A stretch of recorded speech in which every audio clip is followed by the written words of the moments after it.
Ya, kembali bersama kami, pemirsa ke-31 untuk menjaga marwah institusi Polri. 31 personil Polri dinonaktifkan akibat ketidakprofesionalan penanganan TKP dalam kasus tewasnya Brigadir Yosua. Jumlah ini bertambah dari sebelumnya 25 personil dan masih mungkin bertambah.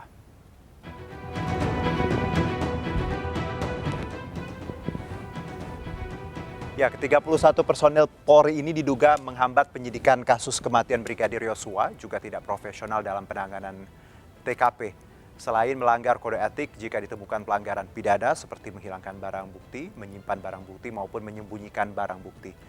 Tim Irsus akan menyerahkan kasus pidana tersebut ke Bareskrim guna diproses lebih lanjut dan sebelumnya diumumkan 25 personel dianggap melanggar kode etik. Jumlah tersebut bertambah menjadi 31 personel dan masih mungkin bertambah lantaran proses pemeriksaan masih terus berlanjut, diantaranya dari Bareskrim 2 personel, dari Dipropam Polri 21 personil dan Polda Metro Jaya personel 7 personel. 11 orang telah ditempatkan khusus termasuk 3 perwira tinggi di Makobrimob Kelapa II Depok, Jawa Barat.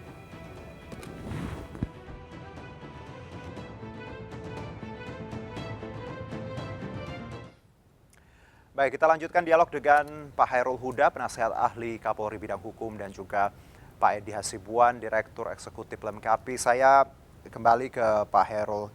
Kita tahu jenderal pertama ini yang terancam hukuman mati dan juga tidak hanya beliau, ada puluhan personil juga dinonaktifkan dan tadi Pak Fahmi, penasihat Polri, akhirnya juga mundur.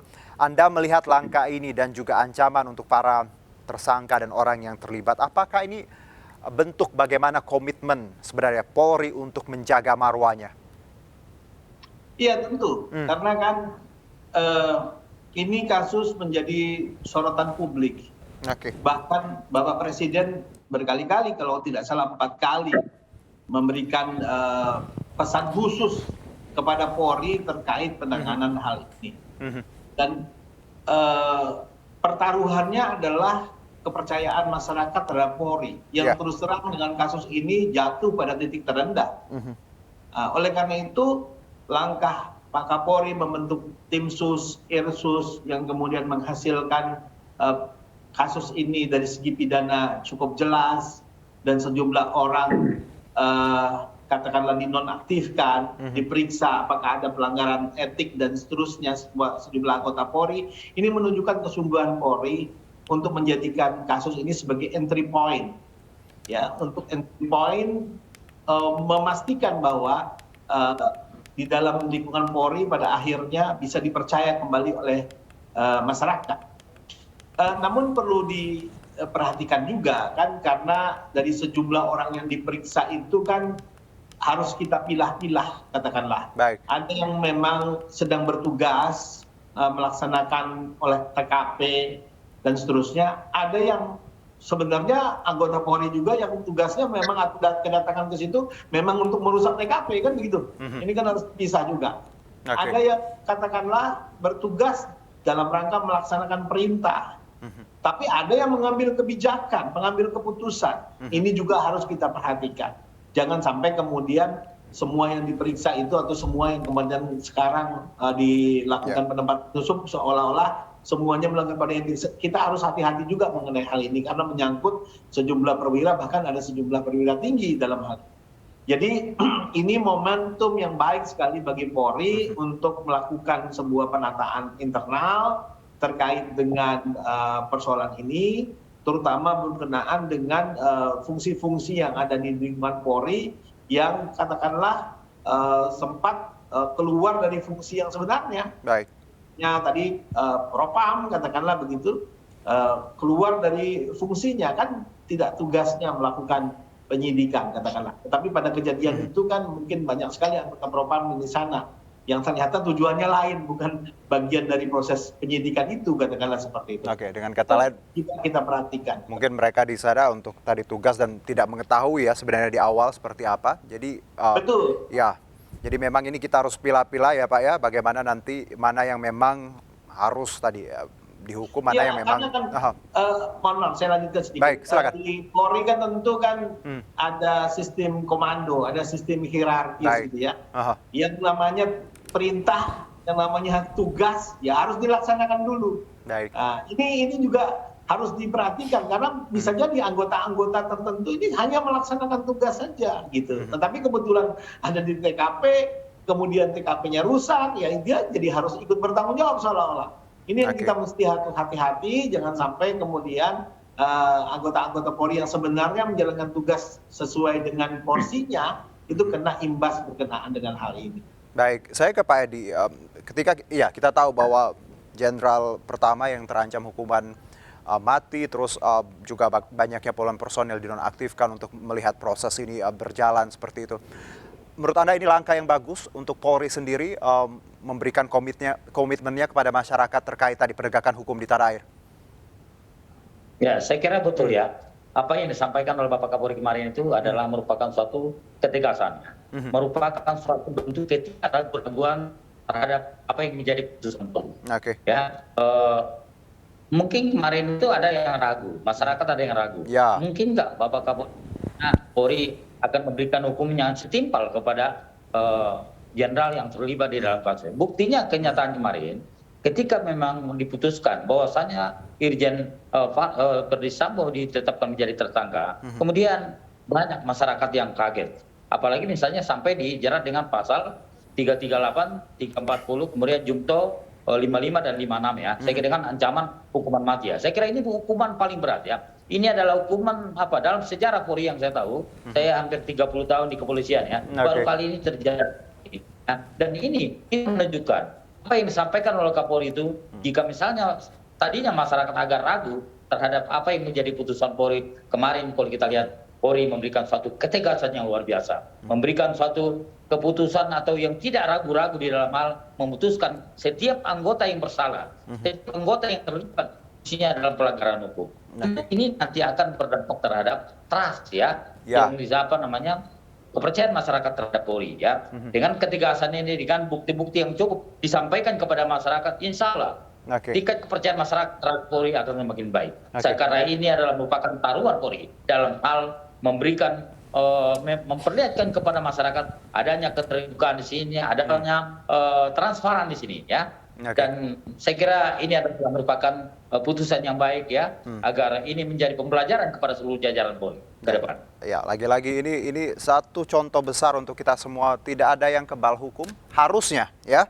Dan bagaimanapun tadi power abuse juga tidak dibenarkan untuk dalam segala lini, termasuk dalam hukum dan Polri. Saya kembali ke Pak Hairul. Pak Hairul, ini ada kalimat yang menarik bahwa ketika kita bicara penegakan hukum di tanah air ya, no viral, no justice ya. Sebelum ini viral, ya no one knows about this. Tapi ketika ini viral, masyarakat mulai mengambil perannya sebagai kontrol sosial. Media hadir, barulah kasus ini dibuka terang benderang. Bagaimana Anda melihat bahwa ada asumsi di publik, kalau nggak viral nggak ada justice, Pak? Ya, tentu memang eranya sekarang kan era media sosial. Ya. Informasi bisa berubah tiap detik di media sosial. Pada satu sisi itu positif gitu ya, pada satu sisi juga banyak juga hal negatifnya. Tapi ini adalah sisi positifnya, di mana masyarakat, media, civil society, para pengamat, nampaknya satu suara untuk bisa melihat persoalan ini secara lebih cermat kan gitu ya. Berbeda dengan misalnya kejadian-kejadian yang lalu misalnya soal kilometer 50 misalnya, masyarakat terbelah kan begitu. Tapi ini satu suara gitu. Dan setiap kemampuan masyarakat, komponen masyarakat terlibat ya. Keluarga mendiang Brigadir J, penasihat hukumnya, keluarga Batak-Batak katakanlah begitu. Semua itu satu padu untuk kemudian ikut membantu Polri. Kami memandangnya ini adalah bagian dari ikut membantu Polri untuk kembali mendudukkan persoalan ini sebagaimana mestinya. Tentu Polri ini suatu pukulan berat karena Jenderal Bintang 2 salah satu pejabat utama di Mabes Polri yang ditetapkan sebagai tersangka. Ini pukulan berat. Biar bagaimanapun lepas dari masalah ini, Pak Sambo juga punya prestasi selama ini, katakanlah begitu. Tapi ini hal yang harus diambil oleh Polri, oleh Kapolri sebagai wujud bukti bahwa Polri seharusnya masih bisa dipercaya pada masyarakat. Kita berharap dengan ini ada pembenahan-pembenahan seterusnya, katakanlah begitu, ada pengawasan yang lebih ketat terhadap penggunaan senjata api, terhadap proses penyidikan dan seterusnya, sehingga kemudian sedikit demi sedikit kepercayaan masyarakat bisa kembali pulih kepada Polri. Karena kalau tidak seperti itu, kita berhadapan nanti hukum rimba yang akan dijalankan oleh masyarakat kalau sudah tidak percaya lagi kepada penegak hukum. Baik, saya terakhir ke Pak Edi. Pak Edi, kita tahu ini apresiasi sekali bagaimana langkah Polri belakangan ini, dan tentunya lagi-lagi tadi saya sebutkan institusinya bagus, tapi ada beberapa orang yang memang tadi nakal dalam artian yang bertindak semaunya. Kedepannya Pak Edi, menurut Anda apa yang harus dilakukan Kapolri agar proses ini berjalan terang benderang dan masyarakat kembali percaya terhadap penegakan hukum? Kita tahu juga banyak masyarakat menuntut sebenarnya dari drama yang disajikan, motifnya juga kita dapat macam-macam skenario versi. Apakah kedepannya juga harusnya Polri membuka ini semua atau memang tadi untuk hal-hal yang sensitif hanya untuk di persidangan atau seperti apa, Pak Edi? Saya kira memang ini akan tentu menjadi pembelajaran buat Polri ya. Kita tahu memang ini adalah masa berat ya buat Polri ya. Bagaimana bisa memulihkan kepercayaan masyarakat kembali terhadap Polri ya. Ini tugas berat ke depannya. Karena bagaimanapun juga kemarin kalau kita lihat ya, masyarakat ada keraguan terhadap apa yang penanganan terhadap kasus ini.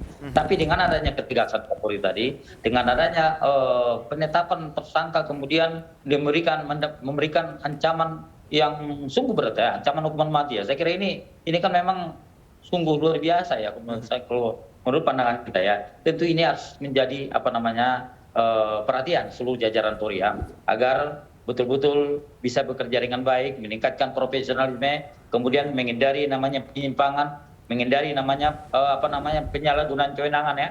Tentu jika itu sudah dilakukan, tentu insya Allah Polri semakin dipercaya. Memang kami akui memang tidak mudah untuk mengurus 472.000 personil Polri ya.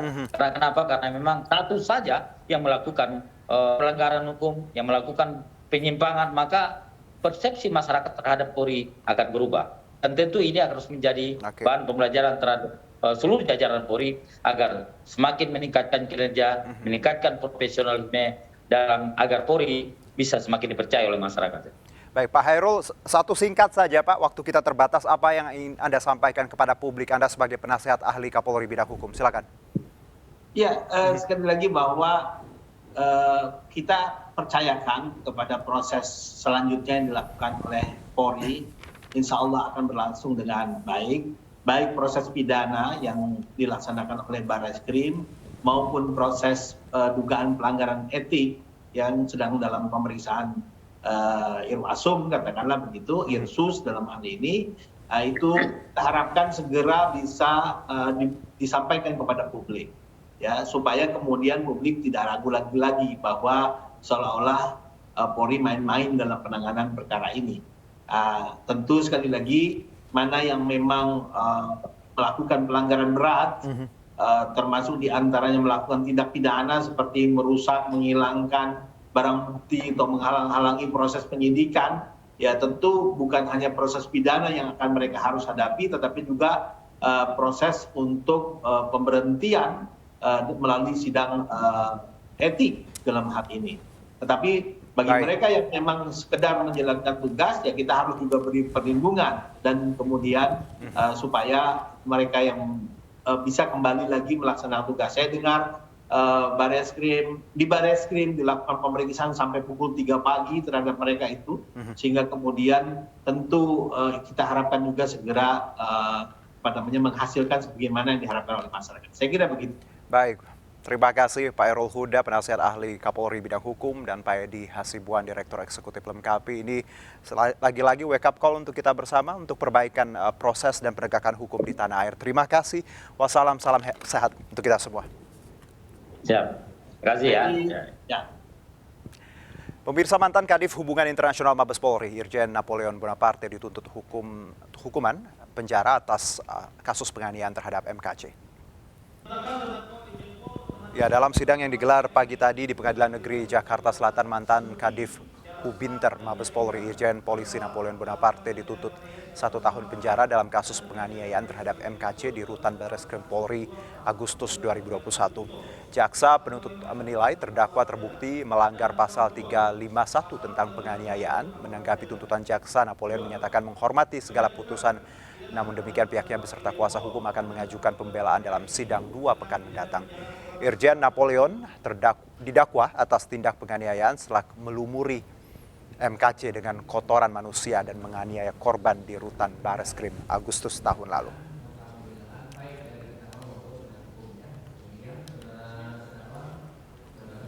Ya, kami jeda terlebih dahulu, tetap di MNC News Now.